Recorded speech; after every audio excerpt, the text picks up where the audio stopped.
अस्सलाम वालेकुम 10th class. बेटा उम्मीद है आप सब घर में खैरियत से होंगे। मेरा नाम फरहान अहमद है। बेटा 10th क्लास फिजिक्स में हम जो ऑनलाइन लेक्चर्स ले रहे हैं उसमें हमने chapter number 18 atomic and nuclear physics decide किया था। ठीक है, हमारे 3 लेक्चर्स अल्हम्दुलिल्लाह ऑलरेडी हो चुके हैं जिसमें हमने इस चैप्टर की बहुत बेसिक डेफिनेशंस और बहुत ही इंटरेस्टिंग टॉपिक्स हमने क्लियर किए हैं। आज का जो बेटा हमारा लेक्चर नंबर 4 है उसमें हमने पढ़ना है कि हाफ लाइफ क्या होती है। ठीक है, हाफ लाइफ जैसे आपको नाम से पता चल रहा है आधी जिंदगी। ठीक है, अब आप सोचेंगे कि सर इसका फिजिक्स में क्या रोल है। बहुत इंटरेस्टिंग टॉपिक है, इससे रिलेटेड न्यूमेरिकल्स जो हैं वो भी बहुत ही इंटरेस्टिंग है और बहुत इंपॉर्टेंट है बेटा। ठीक है, अच्छा आज का हमारा जो टॉपिक होगा वो हाफ लाइफ से रिलेटेड इसकी डेफिनेशन है, एग्जांपल्स है और इस टॉपिक को, इस डेफिनेशन को हमने डिफरेंट एग्जांपल के साथ और डिफरेंट जो है ना आपके पास एक्सप्लेनेशन के साथ हमने आज इसको क्लियर करना है। ओके, चलें हम अपने टॉपिक की तरफ आते हैं। हाफ लाइफ, आधी जिंदगी। देखिए जी, मैं आपको बता दूं, पहले डेफिनेशन क्लियर करने से पहले मैं आपको ये जो है ना आपको क्लियर कर दूं कि न्यूक्लियर फिजिक्स में जब हम अनस्टेबल न्यूक्लियाई की बात करते हैं, न्यूक्लियर फिजिक्स में जब हम अनस्टेबल न्यूक्लियाई की बात करते हैं तो अनस्टेबल न्यूक्लियाई की एक खासियत ये है कि वो अपने अंदर से नेचुरली रेडिएशंस का इखराज करते हैं। ठीक है, जो हम लोग पहले कर चुके हैं, क्लियर कर चुके हैं डेफिनेशन। मतलब अनस्टेबल न्यूक्लियाई ऐसे न्यूक्लियाई हैं जिनका एटॉमिक नंबर 82 से ग्रेटर होता है। तो ऐसे न्यूक्लियाई या ऐसे एलिमेंट्स अपने अंदर से जब रेडिएशंस एमिट करते हैं तो वो अपनी मिकदार को कम करते हैं। ठीक है, डिसइंटीग्रेट होते हैं, टूटते हैं वो। मिसाल के तौर पे अगर आपके पास फॉर एग्जांपल अगर आपके पास 1000 ग्राम कोई भी रेडियोएक्टिव एलिमेंट है, कोई भी फर्ज करें यूरेनियम है या फिर आपके पास रेडियम है या आपके पास कोई भी रेडियोएक्टिव एलिमेंट है जो अनस्टेबल है, एक्सट्रीमली अनस्टेबल है, अगर आज की तारीख में आपके पास वो 1000 ग्राम है, मतलब 1 किलोग्राम, तो वो अपने अंदर से रेडिएशन को निकाल के एक स्पेसिफिक टाइम में, एक मखसूस वक्त में अपनी मिकदार को हाफ कर देगा, रिड्यूस कर देगा। ठीक है, तो अपने एक हाफ लाइफ के बाद, मतलब उस स्पेसिफिक टाइम के बाद वो रह जाएगा। अब वो टाइम क्या है, वो हाफ लाइफ कहलाता है। 500 ग्राम रह जाएगा और दोबारा जब ये अपने अंदर, देखिए चूंकि ये एक स्पॉन्टेनियस प्रोसेस है रेडिएशन की एमिशन का, तो इसलिए जब नेक्स्ट वो अपने सेकंड स्टेज पर पहुंचेगा तो 5000 ग्राम से वो 250 ग्राम, 125 ग्राम, 62.5 ग्राम एंड ऑनवर्ड। ठीक है, अच्छा अब ये आपको नजर आ रहा होगा कि पहले आपके पास 1000 ग्राम है, फिर 500, फिर 250, फिर 125, फिर 62.5। ठीक है, तो ये मिकदार रिड्यूस हो रही है। तो ये एलिमेंट जाता किधर है? बेसिकली आपने जो बैकग्राउंड रेडिएशन और कॉस्मिक रेडिएशन जो पढ़ी थी, ये दरअसल उसी की नतीजा होता है कि आपके पास जो मटेरियल 1000 ग्राम है वो रेडिएशन खारिज करके एक स्पेसिफिक, एक मखसूस वक्त में, जिसकी डेफिनेशन है एक मखसूस वक्त में आधा रह गया, फिर सेकंड स्टेज में वो मजीद एमिशन करेगा, मजीद अपने अंदर से रेडिएशन निकालेगा और 250 ग्राम एंड ऑनवर्ड ये सिलसिला चलता रहेगा इनफिनिट टाइम तक। ठीक है, रेडियोएक्टिव एलिमेंट की जो हाफ लाइफ होती है बेटा, ये कई हजार सालों में भी होती है और कुछ की तो ऐसी है जो कि बहुत कम भी है। ठीक है, आपके पास एक टेबल होगा, आगे आएगा, मैं इंशाल्लाह वो भी व्हाइट बोर्ड पे बनाऊंगा। ठीक है, वहां पे आपको ये चीज दोबारा क्लियर भी करूंगा। डेफिनेशन हम क्लियर करते हैं अब हम। The time during which half of the unstable radioactive nuclei, half of the unstable radioactive nuclei disintegrates. ठीक है, disintegrate is called the half life of the sample of the radioactive element. Half life वो वक्त है, ये constant होती है value. ठीक है, हाफ लाइफ वो वक्त है, हाफ लाइफ बेटा वो वक्त है जिसमें रेडियोएक्टिव एलिमेंट अपनी मिकदार को पहले की निस्बत आधी कर देता है। ठीक है, जैसे मैंने अभी आपको बताया, फर्ज करें आपके पास एक रेडियोएक्टिव एलिमेंट है, लेट आपके पास कोई भी रेडियोएक्टिव एलिमेंट है, आप कुछ भी ले लें। ठीक है, आप अल्फा की बात कर लें या फिर आप बीटा या कोई भी रेडियोएक्टिव एलिमेंट, फर्ज करें कि आप रेडियम की भी बात कर रहे हैं। ठीक है, रेडियम की एग्जांपल अगर आपने तो रेडियम 226 ये इसका एटॉमिक मास है बेटा, ठीक है। इसका हाफ लाइफ कांस्टेंट है 1620 साल। इसका मतलब ये हुआ कि रेडियम अगर आज प्रेजेंट डेट में यकम जून को अगर आपके पास 1000 ग्राम अभी आपके पास मौजूद हो तो 1620 साल के बाद 1620 साल के बाद वो कितना रह जाएगा 500 ग्राम, ठीक है। कितना रह जाएगा बेटा 500 ग्राम। और नेक्स्ट 16-20 इयर्स के बाद अगले 1620 साल के बाद वो 250 ग्राम रह जाएगा। मतलब ये वो वक्त है जिसमें कोई रेडियो एक्टिव एलिमेंट अपनी मिकदार पहले से रिड्यूस करती है और हाफ कर देती है। मतलब पहले है 1000 grams and first half life के बाद वो रह जाएगी 500 ग्राम्स, सेकेंड हाफ लाइफ के बाद वो रह जाएगी 250 एंड ऑनवर्ड। तो बेटा आपको डेफिनेशन आई होप क्लियर हो रही है, ठीक है। तो ये जो हाफ लाइफ है ये कांस्टेंट वैल्यू होती है बेटे। हाफ लाइफ में हम ये देखिए हाफ लाइफ से हमें ये पता चलता है कि कोई रेडियो एक्टिव एलिमेंट पहले कितना था और अब कितना रह गया है। बहुत इंटरेस्टिंग टॉपिक है, इंशाल्लाह न्यूमेरिकल्स के अंदर इसका प्रॉपर रोल आएगा जो कि डेरिवेशन के अंदर भी क्लियर किया हुआ मैंने। चलिए एग्जांपल लेते हैं अब हम। हमारे पास दो एग्जांपल, काफी ज्यादा रेडियो एक्टिव मटेरियल है लेकिन मैंने इजी एग्जांपल्स दिए हैं आपको, ठीक है। रेडियम 226, रेडियम जिसका एटॉमिक मास 226 है, इसकी हाफ लाइफ है बेटा 1620 साल, ठीक है। कार्बन 14 कार्बन 14 अब आप सोचेंगे जी कार्बन भी रेडियो एक्टिव एलिमेंट। देखिए बेटा कार्बन जो है, कार्बन की 3 आइसोटोप्स हैं। कार्बन 12 जो कि हम मतलब केमिस्ट्री में ज्यादातर इसका हम रोल पढ़ते हैं। फिर आ जाता है कार्बन 13 और जो कार्बन 14 आइसोटोप है जिसे आप रेडियो एक्टिव आइसोटोप कहते हैं, रेडियो आइसोटोप कहते हैं, वो भी आपके पास रेडिएशन प्रोसेस शो करता है। अच्छा, कार्बन 14 की जो हाफ लाइफ है वो है 5730 ईयर। देखिए कितना एक जो है ना लंबा दौरानिया है ये, ठीक है, काफी लॉन्ग टर्म होता है ये। तो 5730 इयर्स में कार्बन अपनी मिकदार को रिड्यूस करता है। यही वो टॉपिक है जिससे हम carbon dating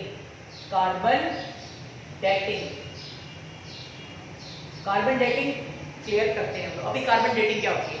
basically carbon dating एक ऐसा अपना प्रोसेस है, ये एक ऐसा टॉपिक है जिसमें हम फॉसिल फ्यूल्स की एज फाइंड आउट करते हैं, ठीक है। और इसके अलावा मुख्तलिफ किस्म के मटीरियल जो हमें जमीन से मिलते हैं, जो डिकम्पोज हो जाते हैं, अगर वो कार्बन मटीरियल पर मुश्तमिल है, ठीक है, तो उसमें हम कार्बन 14 की एक्टिविटी निकालने के बाद पता करते हैं कि जी ये जो मटीरियल है ये कितने अर्सा पहले सही सलामत मौजूद था और कितना ये डिसइंटीग्रेट हो चुका है। तो हम एज फाइंड आउट कर सकते हैं इससे।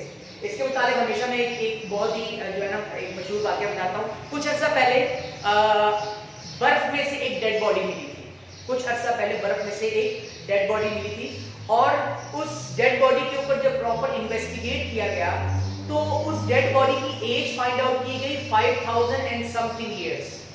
अब वो कैसे पता चला? बेसिकली हम ये जानते हैं कि इंसान जो है वो एक कार्बन मटीरियल है। अब हमारे जिस्म के अंदर भी कार्बन 14 फॉर्मेशन मौजूद होती है, ठीक है, लिविंग बॉडी के अंदर। तो वो जो डेड बॉडी मिली थी उसके अंदर परसेंटेज निकाली गई, फ्रैक्शन फाइंड आउट किया गया, ठीक है। फ्रैक्शन हम न्यूमेरिकल्स में निकालेंगे, मैं आपको बताऊंगा कि कैसे ये फ्रैक्शन हम निकालते हैं। बहुत इंटरेस्टिंग न्यूमेरिकल है, मैं बार-बार एक ही बात कह रहा हूँ आपको। तो हमें पता चला कि वो जो डेड बॉडीज है वो 5000 समथिंग इयर्स है, ठीक है। तो इतना अरसे से वो जो बॉडी थी वो डिकम्पोज होना शुरू हुई उसके कार्बन 14, जिससे हमने उसकी एज फाइंड आउट कर ली कि भाई ये शख्स जो था ये कितना अर्सा पहले वफात पा चुका था। अच्छा, नेक्स्ट अब हम आ जाते हैं। आपको मैंने क्लियर कर दिया मटेरियल के लिहाज से कि अगर 1000 ग्राम हो तो आपने, जैसे मैंने रेडियम की एग्जांपल ली थी, ये मैंने आपको क्लियर कर दिया। चलिए अब हम जरा यहाँ पे ग्राफ में आते हैं। ना ग्राफ को और से देखिएगा बेटा, आपके पास y एक्सिस और x एक्सिस है। y एक्सिस पर आपने न्यूक्लियाइड्स यानी कि जो आपके पास फ्रैक्शन है, ठीक है, उसकी बात करेंगे और x एक्सिस पर बेटा आप साल लेंगे, हाफ लाइफ लेंगे। आप जरा गौर करें कि प्रेजेंट डेट में आपके पास एक मटेरियल है वो 100% है, ठीक है, 100% मटेरियल मौजूद है आज की तारीख में, प्रेजेंट डेट में, ओके। अपने एक हाफ लाइफ के बाद ये देखिए जरा, ठीक है, ये तो पूरा हो गया, जीरो हो जाएगा। अपने फर्स्ट हाफ लाइफ के बाद ये मटेरियल, अब आप ये देखिए हाफ रह गया, 50% रह गया है और इसकी फ्रैक्शन कितनी होगी 1/2। ये 1/2 कैसे फाइंड आउट की हमारा अगला टॉपिक आ रहा है।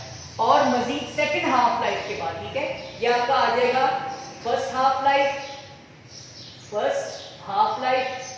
ठीक है, फर्स्ट हाफ लाइफ के बाद कितना रह गया 50% और सेकंड हाफ लाइफ के बाद, सेकंड हाफ लाइफ के बाद ये मटेरियल कितना रह गया 25% and then third half life के बाद कोई भी रेडियोएक्टिव एलिमेंट कितना रह जाता है 12.5%, ठीक है।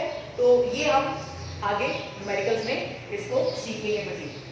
अच्छा, अब अगर आप गौर करें तो रेडियम की हमने मिसाल ली थी, disintegration of radium 226, half life constant 1620 साल, ठीक है, 1620 इयर्स।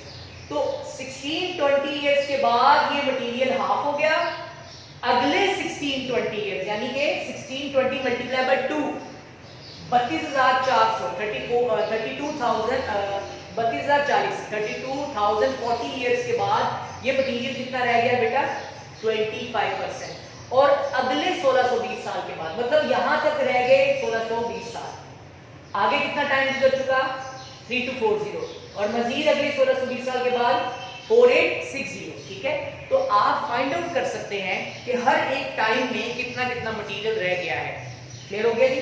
अच्छा, अब हम आ जाते हैं अपने परसेंटेज की तरफ। देखिए परसेंटेज का जिक्र वैसे मैंने कर दिया। अगर आप विद रिस्पेक्ट टू ग्राम्स बात करें तो आप इस तरीके से एक जो है ना एक फॉर्मेशन बनाएंगे, ठीक है, व्हाइट बोर्ड पे आप गौर से देखिएगा। अगर आप परसेंटेज की बात करें, वैसे परसेंटेज का जिक्र आपकी बुक में नहीं है, ठीक है, बड़ी क्लास में आएगा इसका जिक्र। अगर आपके पास आज की तारीख में 100% कोई भी रेडियोएक्टिव मटेरियल मौजूद है तो फर्स्ट हाफ लाइफ के बाद वो 50% रह जाएगा, सेकेंड हाफ लाइफ के बाद वो 12.25% रह जाएगा, थर्ड हाफ लाइफ के बाद वो 12.5 एंड ऑनवर्ड ये सिलसिला चलता रहेगा। ठीक हो गया जी? अच्छा, ये जो आपका यहाँ पे मैंने जो फ्रैक्शन फॉर्मेशन लिखी है ये इंपॉर्टेंट है, ये आपकी टेक्स्ट बुक में मौजूद है, ठीक है। फ्रैक्शन फॉर्मेशन को देखें। देखिए अगर आपके पास आज आपके पास एक रेडियोएक्टिव मटेरियल है 100% यानी 1, क्लियर, फर्स्ट हाफ लाइफ के बाद वो रह जाएगा 1/2 यानी 1 का हाफ 1/2, ठीक हो गया।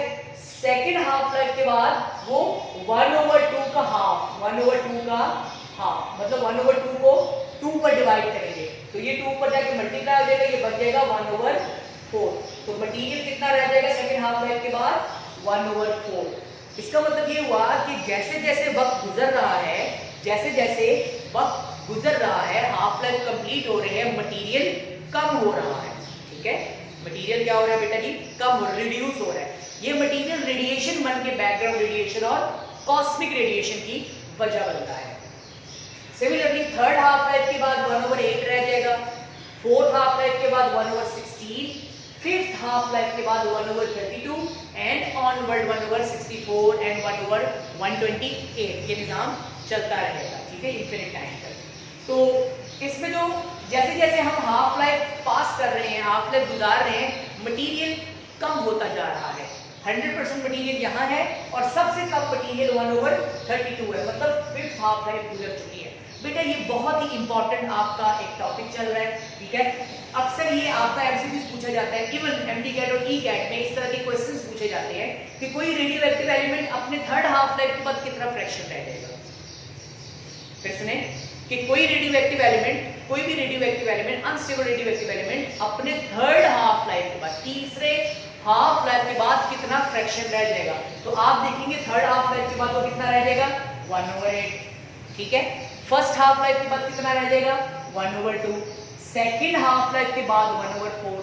तो ये बहुत इंपॉर्टेंट आपके एमसीक्यूज पूछे जाते हैं। इस तरीके से इसको घुमा के ऐसे भी पूछा जा सकता है कि अगर कोई रेडियोएक्टिव एलिमेंट आपको उसकी मिकदार ओरिजिनल से 1/8 मिली है, आपके पास आंसर आ रहा है 1/8, तो बताएं कितनी हाफ लाइफ गुजर चुकी है। आप कहेंगे 3 हाफ लाइफ गुजर चुकी है। तो ये दोनों ऑपोजिट क्वेश्चंस बन गए, ठीक है जी। पहला सवाल था, आप वीडियो को बार बार देखिएगा, ठीक है, इतने हिस्से को जिसमें मैं इसको जिक्र कर रहा हूँ गौर से सुने कि फर्स्ट हाफ लाइफ के बाद कितना रह जाएगा 1/2, सेकंड के बाद 1/4, थर्ड के बाद 1/8 बेटा जी, और fourth and fifth half life के बाद आपके पास ये तमाम मटेरियल्स की मिकदार मौजूद होगी।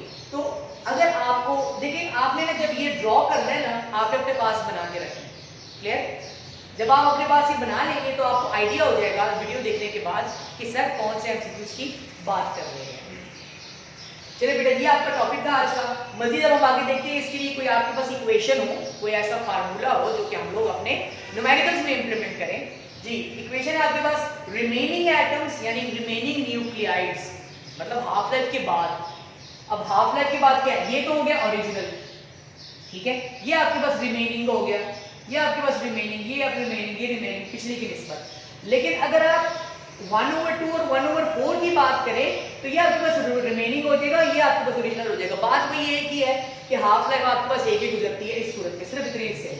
क्लियर हो गया? ये आपके पास बेहतर ये बनता है ओरिजिनल एटम्स इनटू 1/2 की पावर 2 हैज पावर t।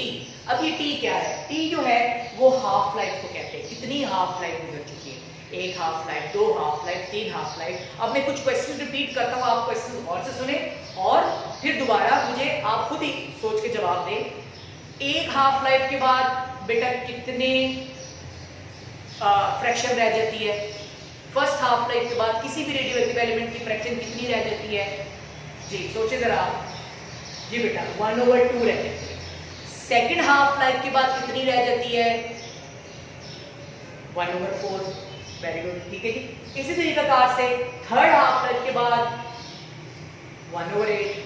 अगर मैं क्वेश्चन को चेंज करूं, मैं आपसे कहूं कि ये बताएं 1/16 जो फ्रैक्शन है, 1/16 फ्रैक्शन जो बच गई है, जो हमारे पास इतनी मामूली मिकदार बच गई है ओरिजिनल के मुकाबले में, बताएं कितनी हाफ लाइफ गुजर चुकी है। तो अब आपने फौरन सोचना है कि सर ने बनाया था 1/2, 1/4, 1/8, 1/16, तो आपने ये फौरन ड्रॉ करके आपने सोचना है 1/16 तक कितनी हाफ लाइफ गुजर चुकी है?